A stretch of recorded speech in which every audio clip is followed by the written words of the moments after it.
નમસ્કાર, પ્રણામ, જય શ્રી કૃષ્ણ મિત્રો। જો કોઈ સ્ત્રી આ રીતે સિંદૂર લગાવે છે તો તેના પતિનું ભાગ્ય ચમકે છે અને ઘરમાં ક્યારેય ગરીબીનો સામનો કરવો પડતો નથી અને માં લક્ષ્મીની કૃપા હંમેશા તેના પતિ અને તેમના પરિવાર પર હંમેશા બની રહે છે।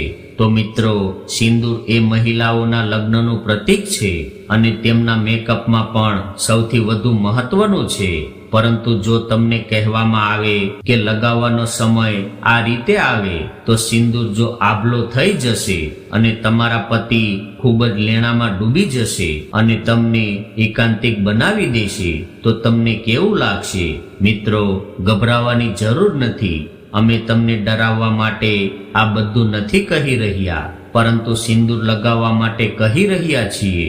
આપણા શાસ્ત્રો અને પુરાણોમાં કેટલાક મહત્વપૂર્ણ નિયમો જણાવવામાં આવ્યા છે, જેને જાણ્યા પછી તમારે તમારા પતિ માટે ભાગ્યના દરવાજા ખોલી શકો છો અને તેમની પ્રગતિ દિવસ દરમિયાન શું બમણી અને રાત્રે 4 ગણી થઈ શકે છે।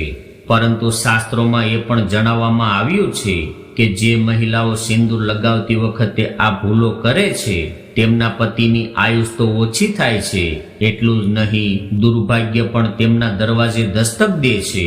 જો તમે પણ આ જાણવા માંગતા હોય કે સિંદૂર લગાવતી વખતે આપણે કઈ બાબતોનું ધ્યાન રાખવું જોઈએ તો મિત્રો, આગળ વધતા પહેલા આ વિડીયોને લાઈક કરીને કોમેન્ટમાં જય માં લક્ષ્મી અવશ્ય લખજો।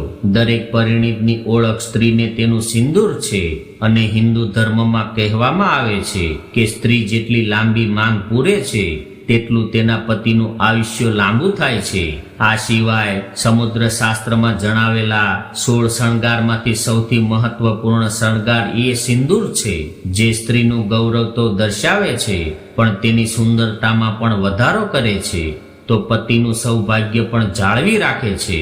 પરંતુ આધુનિકતાના કારણે મહિલાઓએ આધુનિક બનવાની ઈચ્છામાં આ પરંપરાને બાજુ પર મૂકી દીધી છે।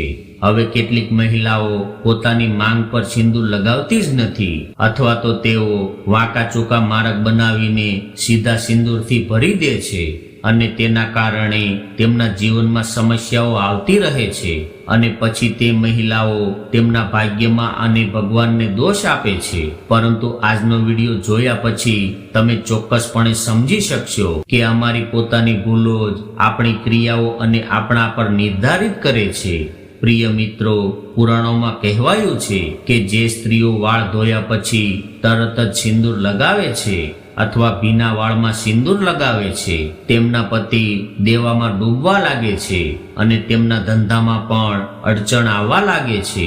અમે તમને એ પણ જણાવી દઈએ કે શાસ્ત્રો અનુસાર ભીના વાળ પર સિંદૂર લગાવવાથી મહિલાઓના મન પર અસર પડે છે અને તેમના મનમાં ખરાબ વિચારો ઉત્પન્ન થઈ શકે છે અને આમ કરવાથી બંને પતિ પત્ની વચ્ચેના સંબંધોમાં ઝઘડા થઈ શકે છે, પરિવારમાં મુશ્કેલી આવી શકે છે।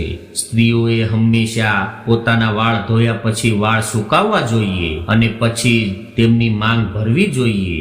બીજું, શાસ્ત્રોમાં એવું પણ કહેવામાં આવ્યું છે કે ફેશનમાં હવે મહિલાઓએ અલગ અલગ પ્રકારના કપડાં પહેરવાનું શરૂ કર્યું છે। એ જ રીતે સિંદૂરને પણ પોતાની અનુકૂળતા મુજબ તેને વાંકા ચૂકા રીતે લગાવવાનું શરૂ કર્યું છે, જે સંપૂર્ણપણે અયોગ્ય છે।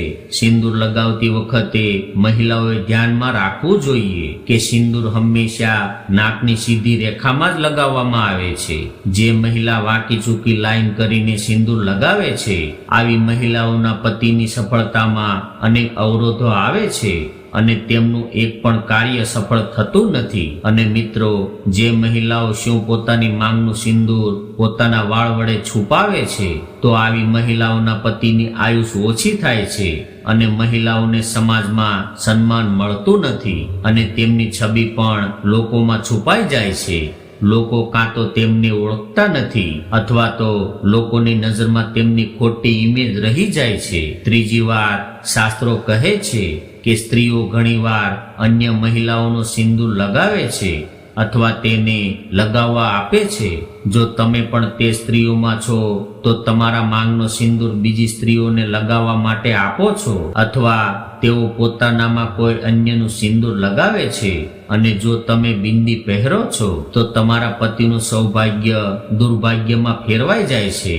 જ્યારે પણ આપણે કોઈ બીજાની બિંદી કે સિંદૂર ઉછીની લઈએ છીએ ત્યારે આપણા પતિના જીવનમાં પણ એ જ દુઃખ અને પરેશાનીઓ આવવા લાગે છે જે તે સ્ત્રીના જીવનમાં હોય છે. અને જો તમે તમારી બિંદી અને સિંદૂર કોઈ બીજાને લગાવવા માટે આપો છો તો પછી તમે તમારું સૌભાગ્ય તે સ્ત્રીને જાતે જ આપો છો. એટલા માટે તમે તમારી કોઈ પણ વસ્તુ બીજાને આપી શકો છો અને બીજાની વસ્તુ લઈ શકો છો, પરંતુ તમારી બિંદી અને સિંદૂર કોઈને આપતા પહેલા તમારે તેને 1000 વાર વિચાર કરવો જોઈએ, નહીં તો તમને ઘણો પસ્તાવો થશે. ચોથી વાત, મિત્રો, પુરાણોમાં અને શાસ્ત્રોમાં કહેવામાં આવ્યું છે કે સિંદૂર લગાવતી વખતે આપણે શું ધ્યાનમાં રાખવું જોઈએ. મહિલાઓએ હંમેશા નાકને સિંધાણમાં લાંબુ સિંદૂર લગાવવું જોઈએ. એવું માનવામાં આવે છે કે સ્ત્રી તેની માંગ જેટલી લાંબી કરે છે એટલું તેના પતિનું આયુષ્ય તેટલું લાંબુ થાય છે અને તેની પ્રગતિના માર્ગો પણ ખુલતા રહે છે. પાંચમી વાત, જો તમે વર્કિંગ વુમન છો અને દરરોજ સિંદૂર લગાવવું તમારા માટે શક્ય નથી તો તમે ધ્યાનમાં રાખો કે તમારે ત્રીજના તહેવાર નિમિત્તે સિંદૂર લગાવવું જ જોઈએ.